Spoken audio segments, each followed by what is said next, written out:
Good morning. So I did try to connect this particular document for today. We're doing a car lab that looks at potential and kinetic energy.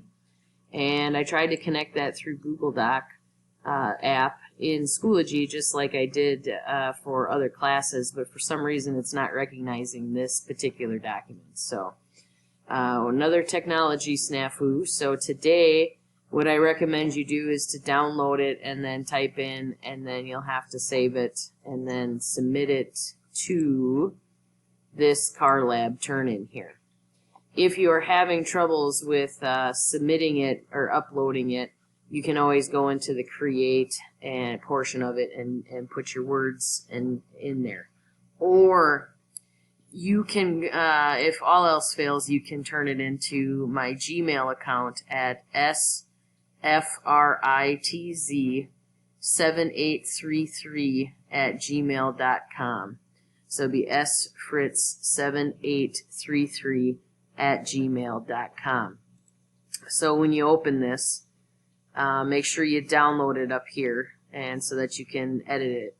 You want to create your hypothesis, what you think is going to happen, and then use the materials that you have at home to be able to create a ramp for your car to go down. So you need to measure the ramp and the length, the height and the length, and then the time it takes to travel down that length of ramp. And you take the length in centimeters and you can figure out the velocity of your car. So use the length of the ramp and the time to travel down the ramp in order to figure out the velocity there. And then you want to do your best to make a graph of your data. If you cannot manipulate this document very well, my suggestion might be to put it out on a piece of paper and take a picture of it. You can always send me pictures.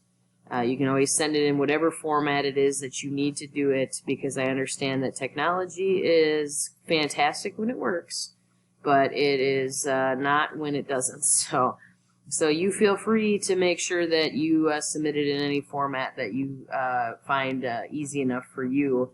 And hopefully we can get some of these bugs out and in the future have a seamless way to do this. So have a fantastic day.